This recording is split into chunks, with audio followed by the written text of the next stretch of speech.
Hey guys, welcome back to the house. I've been looking forward to today's session. A lot of our viewers have as well. Shauna, what are you talking about, viewers? It's just us here. Wait, Sean has a little camera over his shoulder. Behind him over there, it's pointing at me. You're right, Barry. There's also one kind of behind you that's pointing at myself. Bush, shift a little bit. Yeah, that's what I thought. There's one behind you pointing at me. And of course, there's one behind old Joe pointing at me. Sean, what the hell is this? Have you been profiting off my glorious good looks and not telling me? No, it's nothing like... Glorious good looks, like a Big Mac that gets sprayed with grease to glisten before they take pictures of it for the commercial. Oof! Man down, Barry, get the stretcher, make it a double wide. On it! I'll make sure to get the one that has the extra tensile strength fabric as well. You guys are grade A pieces of shit, you know that? Same rating as the grease they used on you in the commercial. Nah, don't you do that grease a disservice like that. Donnie is grade B minus at best. I would fire back in this shit-talking war if it wasn't for the situation at hand. Can we go ahead and get some answers on the random cameras and suddenly revealed viewers? Look, I'm not going to go into great detail, but I owed our producer Zadkiel a favor, so I signed a little contract deal with him to record the sessions and then show them online. I may or may not have forged your signatures for approval. You freaking did what? Okay, I'm fine with this. I expect a cut of the profits for the use of my likeness, Sean. Oh, cool. I'm on TV, guys. Joe, do you even realize... whatever. Sean, I'll let you use my likeness as long as you donate some money to charity. Well, that went over a lot better than I expected it to. Before we get into it, gentlemen, we're introducing a pre-episode Q&A section. Each video is going to have a moment before we start the session in which each of you gets asked a question from the comments. There will be one question per president and one question for me. Our producer will pick the questions and give them to myself. So, next episode is when that will begin. So you heard it here first, viewers. Put your questions for the presidents in the comments of this video, and next episode, they'll possibly be answering your question.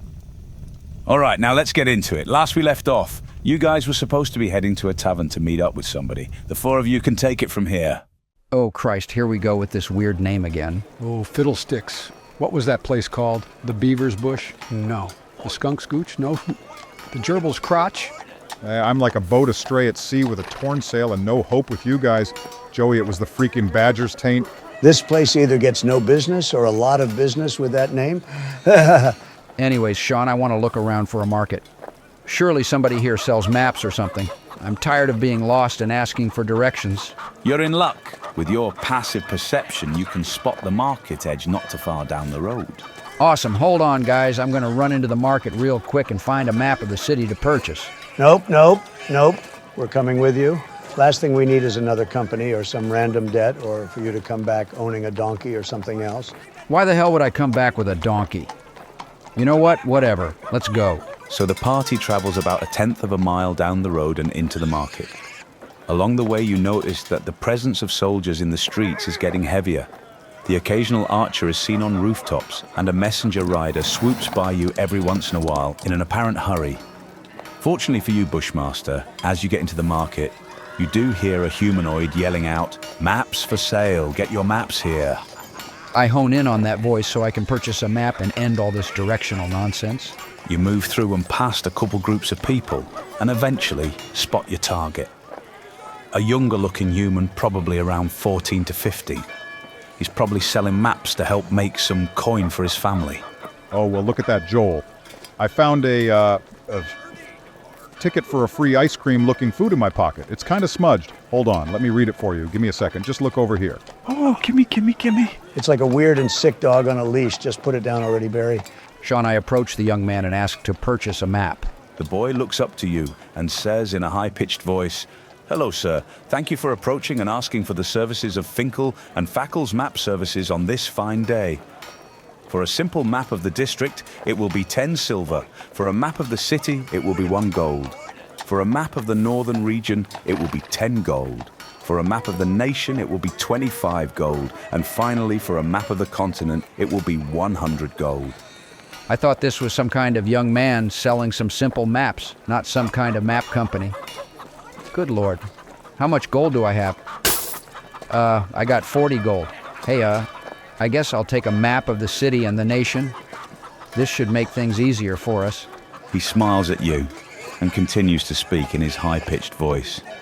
Finkel and Fackel appreciate your business, sir. That'll be 26 gold, sir. Damn, that got him excited. All right, I hand over 26 gold to him. He takes your gold and hands you the 2 maps. He then goes back to calling out to people to sell his maps. All right, Sean, I head back over to the guys. Hey, guys, I got the map. I also got one of the whole nation. Here, let's take a look at this city map. Well, I don't think it's perfectly to scale. The city is definitely bigger than this, but it's a good representation, and it definitely has the landmarks and locations down. We definitely know where the dregs are now. Let's head that way. Well, I'll be damned. Good job, Bushmaster. You didn't pull a Joel or something and come back with a donkey or make a second company. Oh, hush, Maradona. Let's just get to the rat's ass inn. So with the new maps in hand, the party easily makes its way down into the dregs and finds the Badger's Taint. The inn/bar is certainly not in a nice part of town.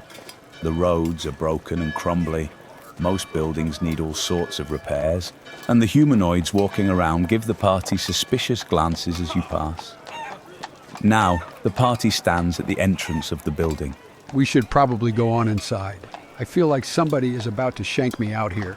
I don't think the inside is going to be any nicer than the outside, Joey. He's not wrong. Let's go on in. Agreed. We go inside, Sean. The party enters the establishment, and it turns out to be just what you thought it would be. Questionable characters drink and make merry in all corners of the building. At least half of the crowd give you long stares before going back to what they were doing. The 4 of you are surprised that the building is still standing with the current state of repair. Well, we should probably start looking around for Mitchell. Maybe ask some people if they know of him or where to find him. Good idea, Maradona. Let's split up and chat some people up. All right, I'll go talk to that red-skinned fella over there with the orange hair. I'll try to talk to the barkeep. There's a decent-looking elven gentleman over there. Let's see if he knows anything. A dwarf over there, I'll talk to him. They're a straightforward folk. Should be able to have an easy convo. Bushmaster approaches the fire genasi. What does he say? Excuse me, sir, I'm looking for a fella named Mitchell. Would you happen to know him or have heard anything about him? He looks at you and begins to speak to you in a thick accent. Oh, no. I don't speak to Warforged. Your people are obsessed with invading land and taking oil to power your bodies. Pause. We go over to Joel. As you pass the bar, Joel, you notice a bowl being handed to a patron. It contains a fluffy and creamy-looking food.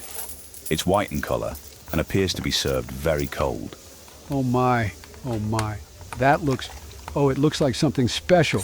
I approached the bartender to ask what that is. The bartender finishes up with the other patron and turns to you, Joel.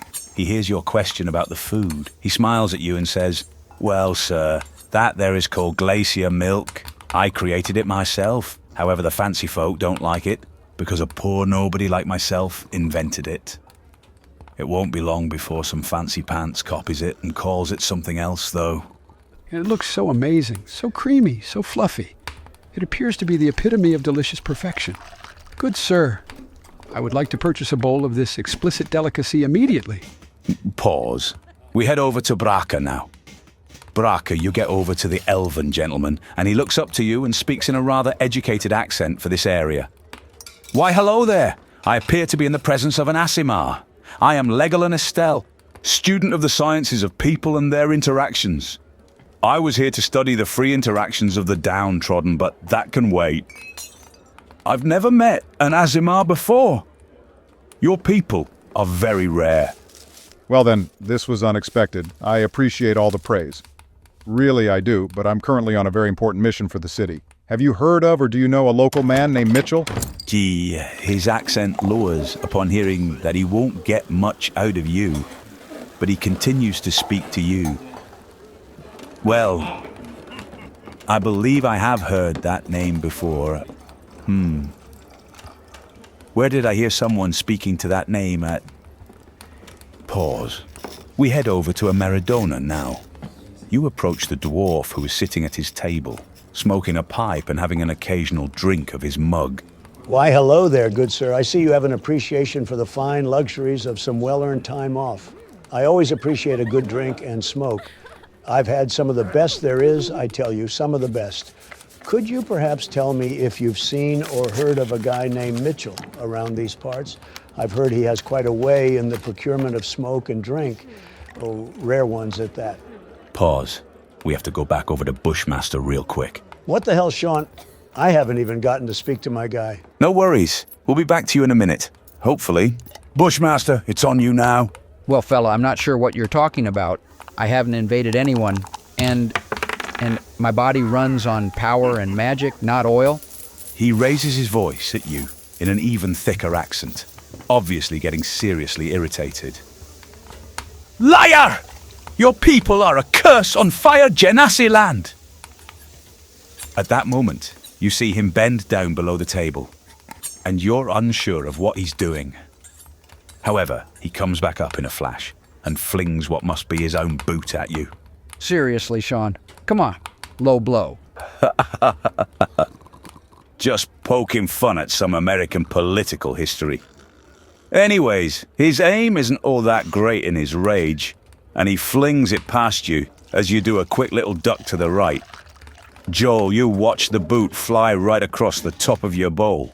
Braca, you see the boot fly over the top of the table you and your new friend are sitting at. However, Ameridona, you don't see the boot coming, and it flies right across your shoulder and pops the dwarf right across his face. You can see that it's broken his pipe and knocked over his mug of ale. He quickly gets angry and gets up, shoving you aside and flinging his mug at whoever he thought threw it, which so happens to be Bushmaster. Oh yeah, here we go, Bob roll. Roll for initiative. Oh, son of a bitch. Guys, non-lethal fighting. We can't afford to kill anyone here. Ah, shit. I got a 9. Ha ha ha! Joel, the fella beside you, knocks your bowl of glacier milk over trying to run out of the bar. What the? No, my delicious bowl of God-given amazingness. Arrgh. I'll kill all of you. I got an 18, Sean. Vengeance for the glacier milk. Oh, yeah, modded 20. It's time to fuck, boys. Somebody control Joel. He's got a dagger out. Holy shit, I also got a modded 20. All right, let me get these initiatives for the patrons.